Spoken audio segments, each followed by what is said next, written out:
जय जय सिया राम। जेहि विधि नाथ होई हित मोरा, कीजिए सुबेरु दास मैं तोरा। जेहि विधि प्रभु प्रसन्न मन होई, करुणा सागर कीजिए सोई। आप सभी का हमारे चैनल स्पिरिचुअल सर्वर्स में हार्दिक स्वागत है। आपका दिन शुभ हो। चैनल को लाइक फॉलो सब्सक्राइब करना ना भूले।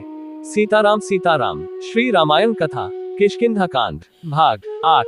हनुमान सुग्रीव संवाद। पवन कुमार हनुमान शास्त्रविद, नीतिज्ञ और सूझबूझ वाले मनीषी थे।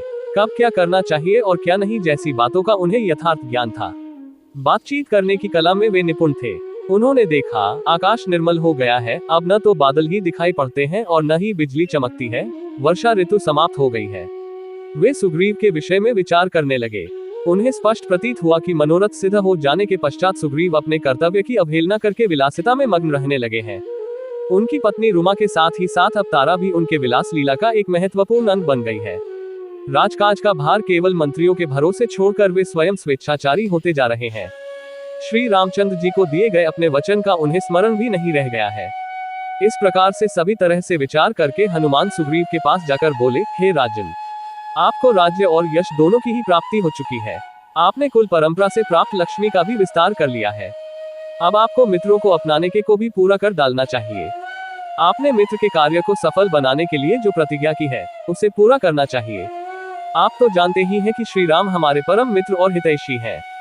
उनके कार्य का समय बीता जा रहा है, इसलिए हमें जनकनंदिनी सीता की खोज आरंभ कर देनी चाहिए। सुग्रीव सत्वगुण से संपन्न थे। हनुमान के द्वारा स्मरण दिलाए जाने पर तत्काल उन्होंने श्री राम के कार्य को सिद्ध करने का निश्चय किया। उन्होंने नील नामक कुशल वानर को बुलाकर आज्ञा दी, हे नील, तुम ऐसा प्रयत्न करो जिससे मेरी संपूर्ण सेना शीघ्र यहाँ एकत्रित हो जाए। सभी युद्धपतियों को सेना एवं सेनापतियों के साथ यहाँ अविलंब एकत्रित होने का आदेश दो। राज्य सीमा की रक्षा करने वाले सब उद्यमी एवं शीघ्रगामी वानरों को यहाँ तत्काल उपस्थित होने के लिए आज्ञा प्रसारित करो। सभी को सूचित कर दो कि जो भी वानर 15 दिन के अंदर यहाँ बिना किसी अपरिहार्य कारण के उपस्थित नहीं होगा उसे प्राणदंड दिया जाएगा। ऐसा प्रबंध कर सुग्रीव अपने महलों में चले गए। शरद ऋतु का आरंभ हो गया, किंतु राम को सुग्रीव द्वारा सीता के लिए खोज करने की के विषय में कोई सूचना नहीं मिली। वे सोचने लगे कि सुग्रीव अपना उद्देश्य सिद्ध हो जाने पर मुझे बिल्कुल भूल गया है। ऐसा प्रतीत होता है कि अब सीता को पाने की कोई आशा शेष नहीं रह गई है। न जाने सीता पर कैसी बीत रही होगी। राजहंसों के शब्दों को सुनकर निद्रा त्याग करने वाली सीता न जाने अब कैसे रह रही होगी। ये शरद ऋतु उसे और भी अधिक व्याकुल कर रही होगी। ये सोचते हुए राम सीता को स्मरण करके विलाप करने लगे। उस समय लक्ष्मण फल एकत्रित करने के लिए गए हुए थे। जब लक्ष्मण फल लेकर समीपवर्ती वाटिका से लौटे तो उन्होंने अपने बड़े भाई की अवस्था पर दृष्टिपात किया। लक्ष्मण को देखते ही उन्होंने निश्वास लेकर कहा, हे लक्ष्मण, पृथ्वी को जलप्लावित कर देने वाले गरजते बादल अब शांत होकर पलायन कर गए हैं। आकाश निर्मल हो गया है। चंद्रमा, नक्षत्र और सूर्य की प्रभा पर शरद ऋतु का प्रभाव स्पष्ट दृष्टिगोचर होने लगा है। हंस मानसरोवर का परित्याग कर पुनः लौट आए हैं और चक्रवातों के समान सरिता के रेतीले तटों पर क्रीड़ा कर रहे हैं। वर्षा काल में मदोन्मत्त होकर नृत्य करने वाले मोर अब उदास हो गए हैं। सरिता की कल कल करती वेगमयी गति अब मंद पड़ गई है, मानो वे कह रही हैं कि 4 दिन के यौवन पर मदोन्मत्त होकर गर्व करना उचित नहीं है। सूर्य की किरणों ने मार्ग की कीचड़ को सुखा डाला है, इससे वे आवागमन और यातायात के लिए खुल गए हैं। राजाओं की यात्रा के दिन आ गए हैं, परंतु सुग्रीव ने न तो अब तक मेरी सुधीली है और न जानकी की खोज कराने की कोई व्यवस्था ही की है।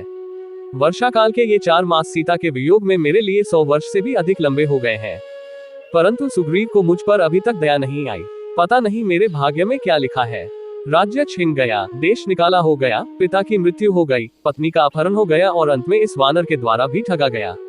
हे वीर, तुम्हें याद होगा कि सुग्रीव ने प्रतिज्ञा की थी कि वर्षा ऋतु समाप्त होते ही सीता की खोज कराऊंगा, परंतु अपना स्वार्थ सिद्ध हो जाने के बाद वह इस प्रतिज्ञा को इस प्रकार भूल गया है। इसलिए तुम किष्किंधा जाकर उस स्वार्थी वानर से कहो कि जो प्रतिज्ञा करके उसका पालन नहीं करता वह नीच और पतित होता है। क्या वह भी वाली के जैसे ही यमलोक को जाना चाहता है? तुम उसे मेरी ओर से सचेत कर दो ताकि मुझे कोई कठोर पग उठाने के लिए विवश न होना पड़े। जय जय सिया राम। आगे की कथा भाग 9 कल आपको पुनः मिलेगी। आप सभी का दिन शुभ हो। हमारे चैनल पर बने रहने के लिए लाइक फॉलो और सब्सक्राइब करें। जय जय सिया राम।